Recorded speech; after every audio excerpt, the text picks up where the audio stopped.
Thanks for joining us, guys. We're doing a quick stream regarding the upcoming fixture, which is a matter of 49 minutes or so away from kickoff at Celtic Park. The mighty Celtic, former European Cup winners back in 1967, bit before my time. And it's a little bit before the time of my esteemed guest making his return to Forge from Iron, West Ham Online. How are you, sir? I'm very good. I'm happy to finally be back on the YouTube channel, and hopefully I can establish myself as a regular once again. Good to have you aboard, mate. Good to have you aboard again. So, you've obviously got the lineups there in front of you. So, you want to run us through what the pros and cons are in your opinion? Yeah. The West Ham lineup is, I'll read it out first and then list my pros and cons. From what I remember, because I just looked at it a minute ago, the one thing I'm confused on is if it's Fabianski in goal. I think it was. I think it's Fabianski, Fredericks, Ogbonna. I think it was Dawson, I already said Creswell, Noble, Fornells and Lanzini, Bowen, Benrahma and Antonio. Okay. Do you think that's a 4-3-3 formation?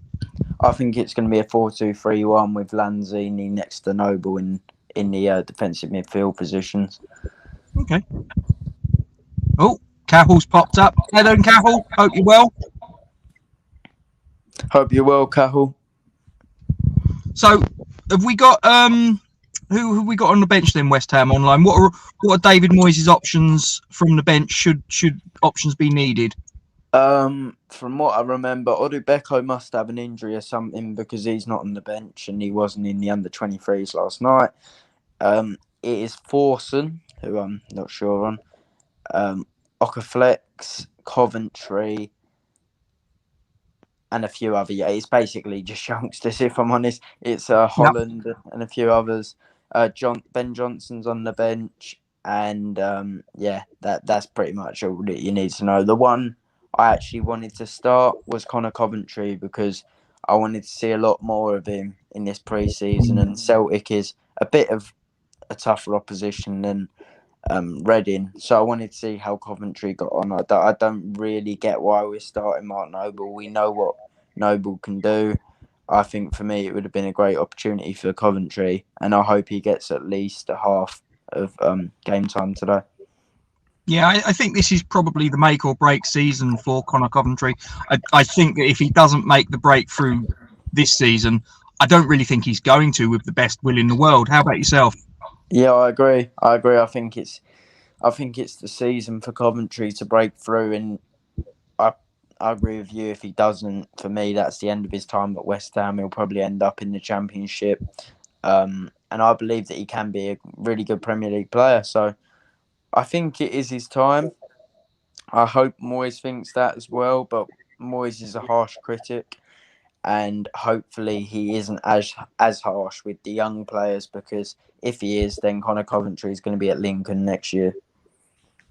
Yeah, no, I think that Conor Coventry, I personally, I think that he needs to be given Premier League minutes. I don't think you can really judge him in under 23s football. I've said it before, I'll say it again.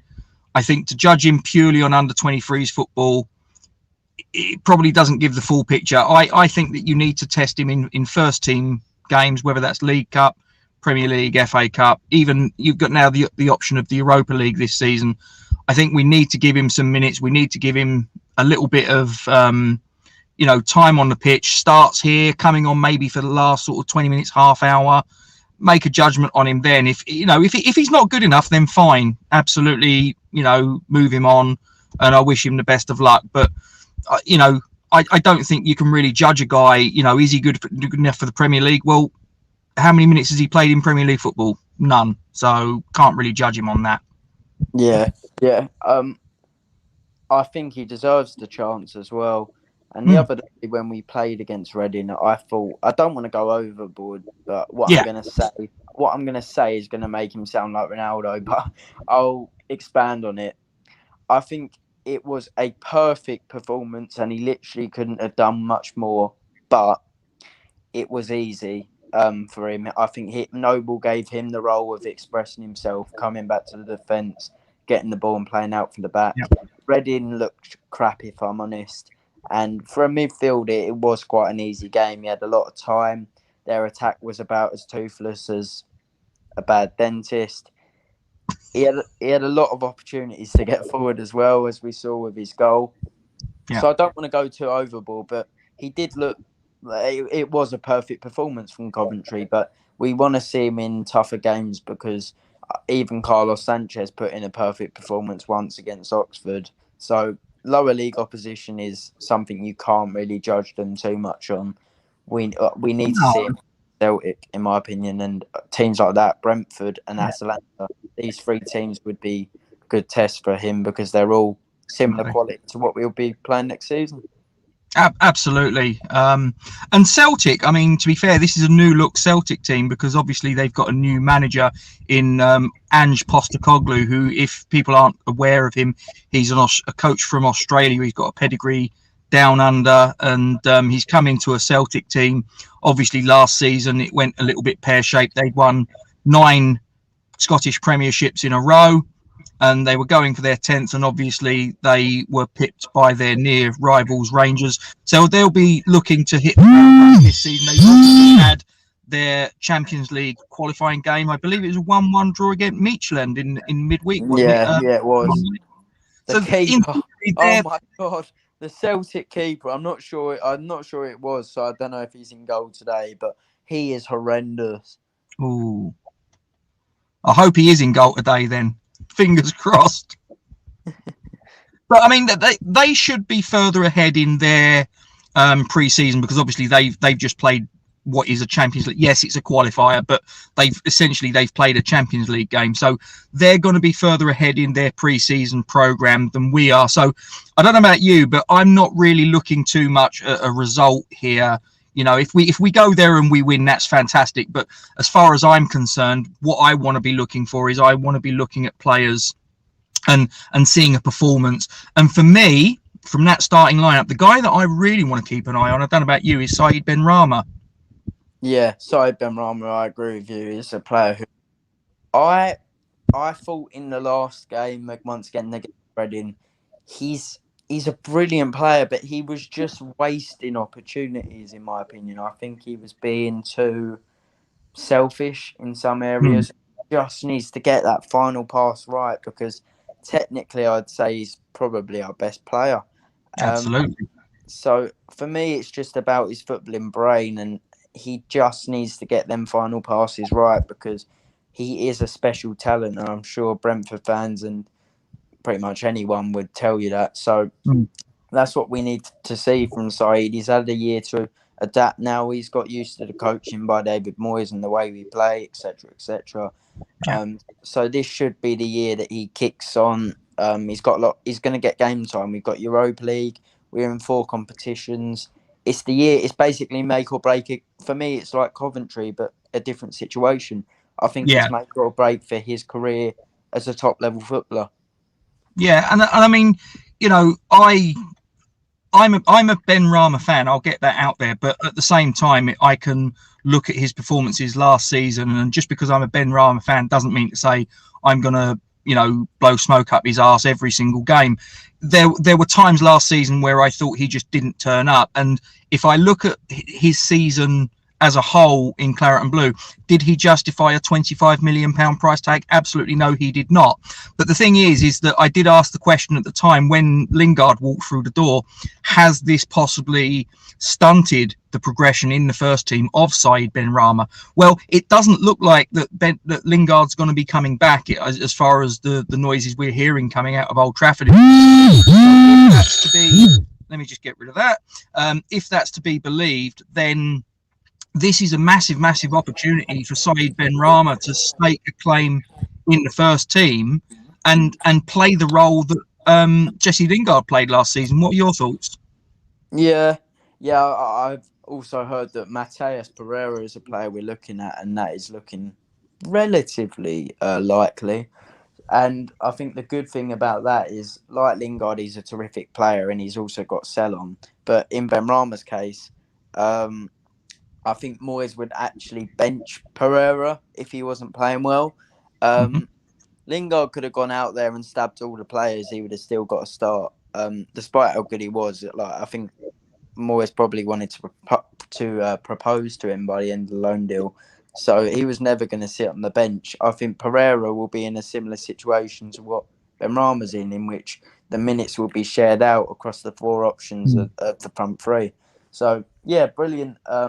If we get Pereira, and brilliant for Benrahma as well, because although I really do want Lingard back, and I still want him back now, in Benrahma's case, it's certainly a positive, in my opinion. And we're going to discuss it. It's the elephant in the room for a lot of people. Obviously, the noise is coming out about Declan Rice. You know, there's obviously been 2 contracts that have been put his way that he's, for whatever reason, declined to sign. Obviously, we're looking at the transfer business or lack of it. You know, and people are putting 2 and 2 together, whether they're making 4 or whether they're making 5, 22 or whatever, who knows? But people are making the assumption that Declan Rice isn't signing because he believes he was given assurances on players coming in. That hasn't come to fruition. What are your thoughts on the Declan Rice situation as it's unfolded over the last couple of weeks?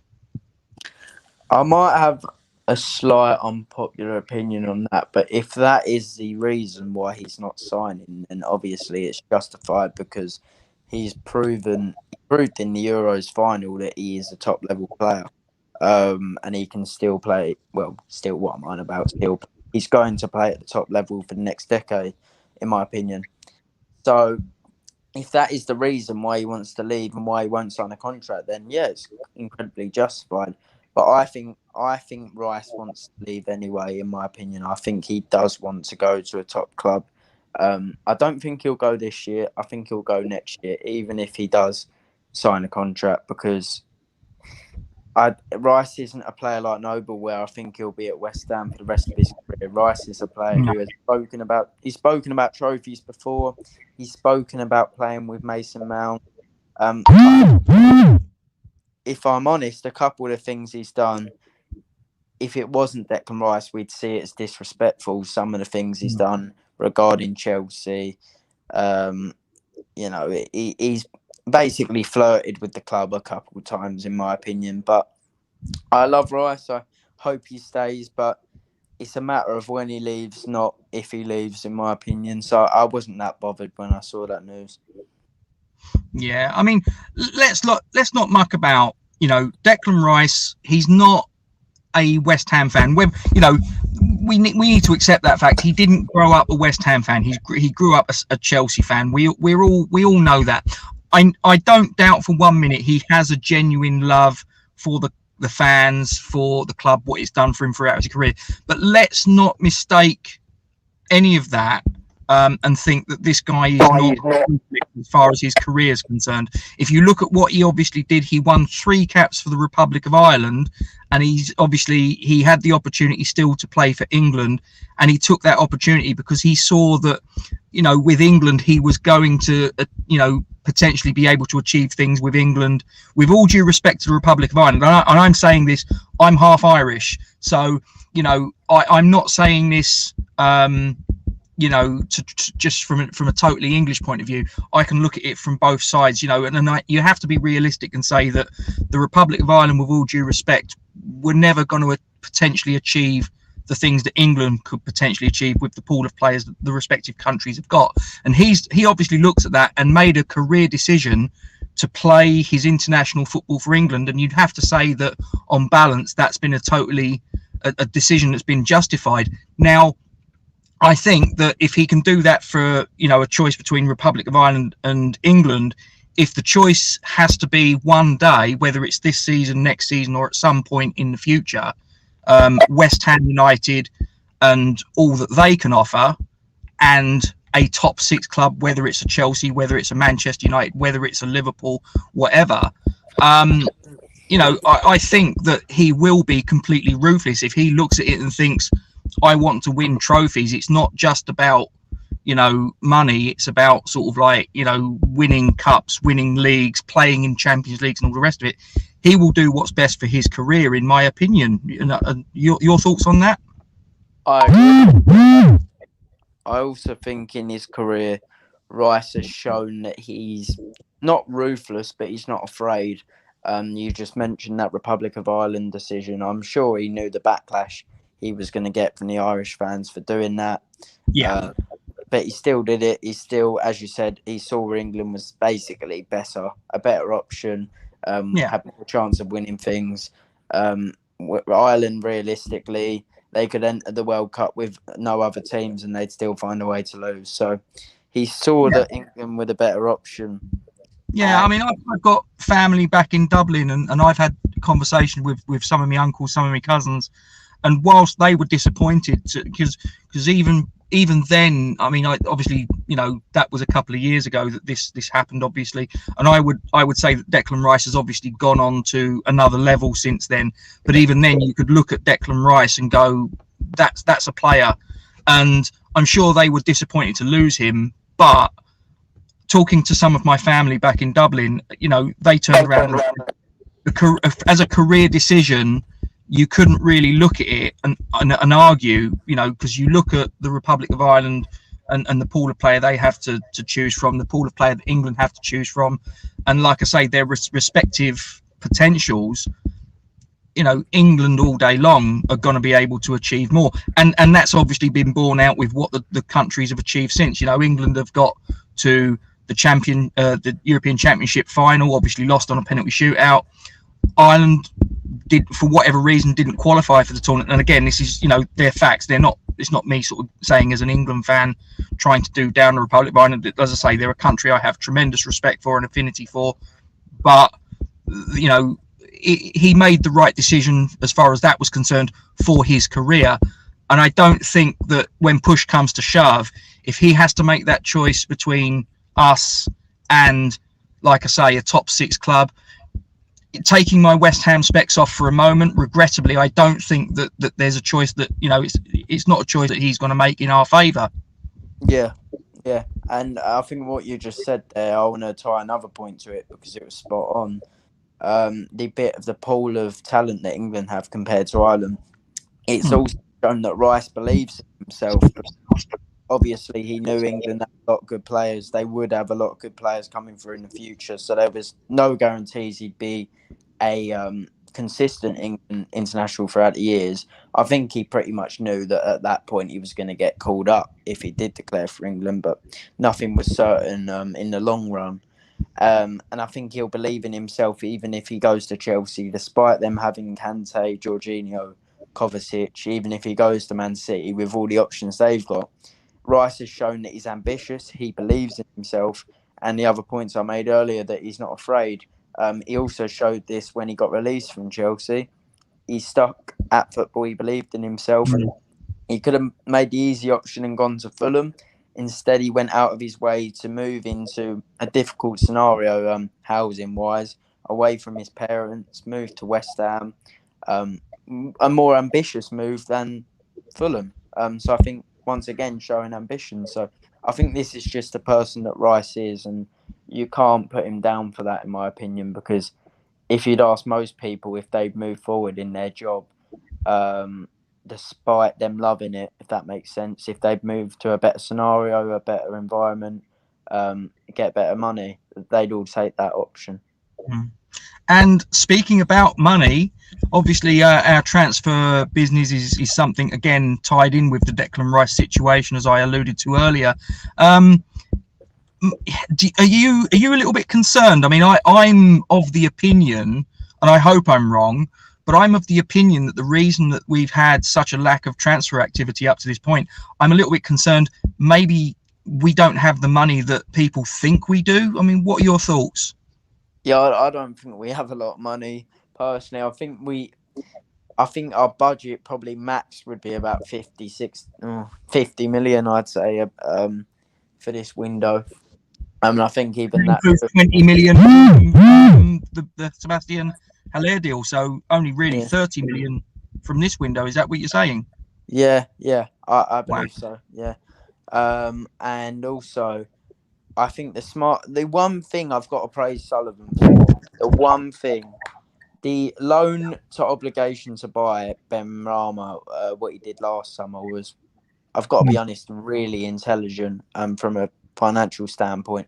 If he does something similar with Pereira, it would be one of the moves of the summer because it free him up funds at the moment to buy strikers and all of that, and then it would give him another window and more to sell the Deadwood before the obligation or option comes in to spend the money on Pereira, in which he can bring out his 100 instalments. So, yeah, I think that would be a really smart option if we are limited on funds, despite what Claret and shit have to say.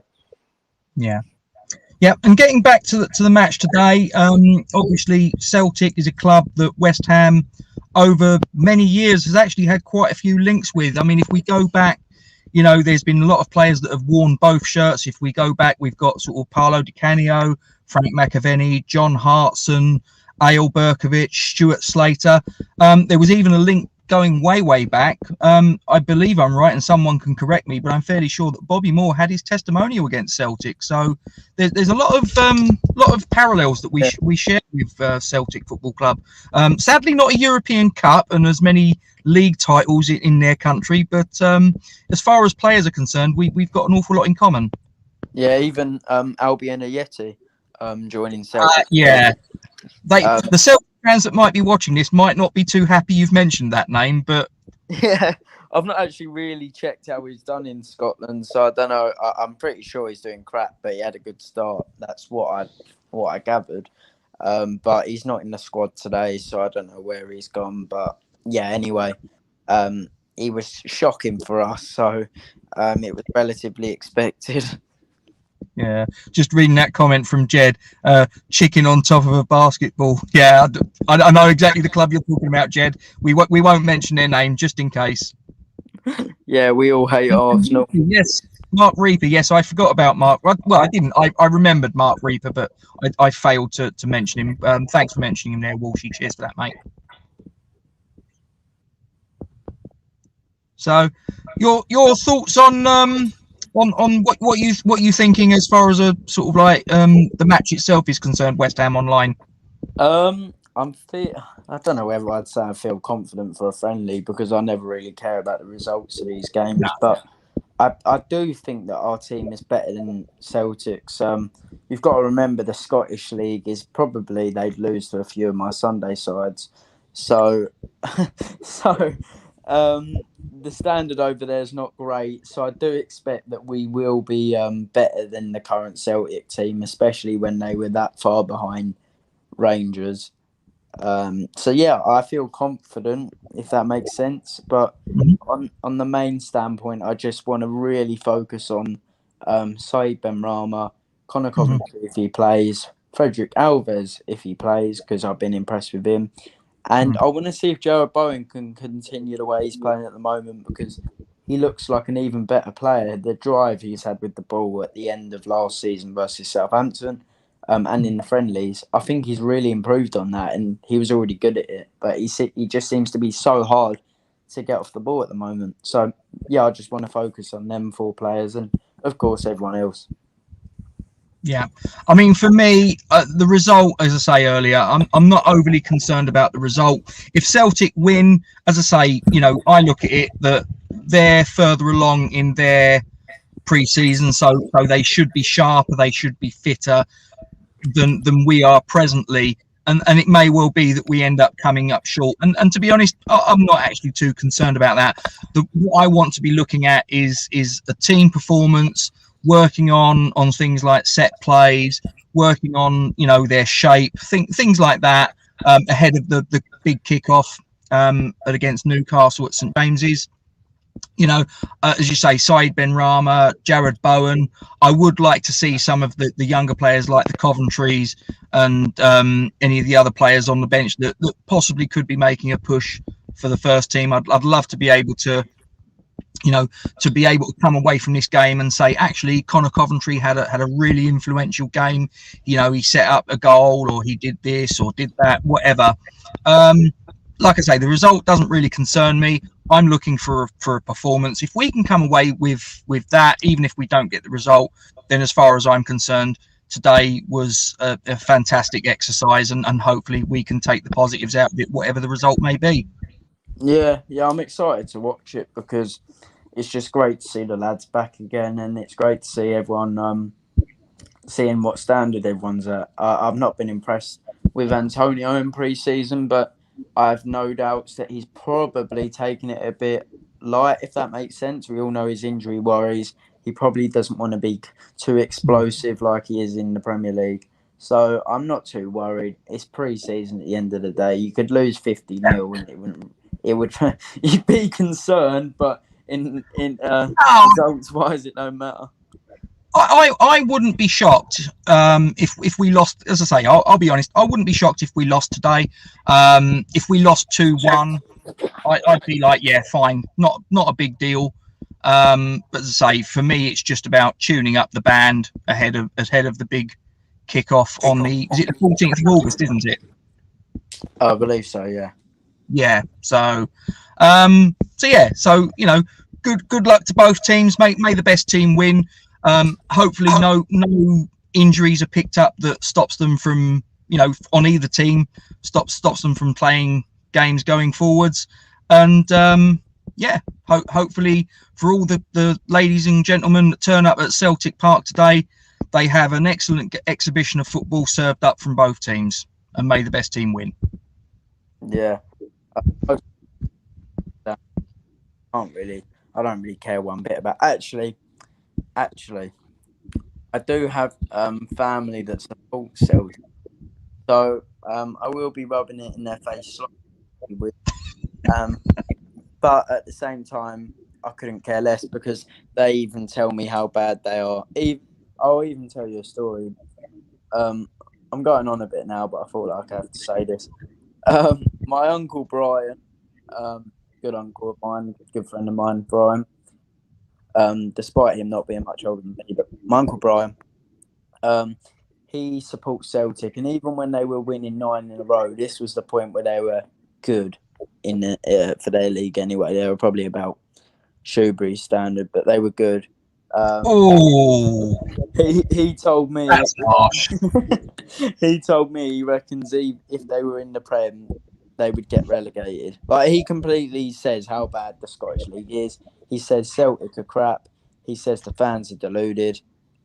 So he's an honest fan, in my opinion. I'm completely going to disassociate myself from that. I think Celtic are a massive club. You could argue that, yes, when they get into Europe and all the rest of it, I get that, but their fan base is absolutely monumental. They are a massive club, and yeah. I just think that if they played in a better standard league, that it's not their fault. And the same with Rangers as well. It's not their fault that they're playing in a league where the opposition is, with the best will in the world, not very good. And it's level. Yeah, I mean, it's not their fault. I mean, I think if you plonk them into the Premier League, and I know it's not going to happen, but I think if you took Rangers and Celtic, plonked them in the Premier League, and it might take a little bit of a while for them to acclimatise and for them to do certain business and all the rest of it. I think that they could more than hold their own. I really do, because both clubs, their fan bases are absolutely just ridiculous. I mean, Celtic have supporters clubs all over the world.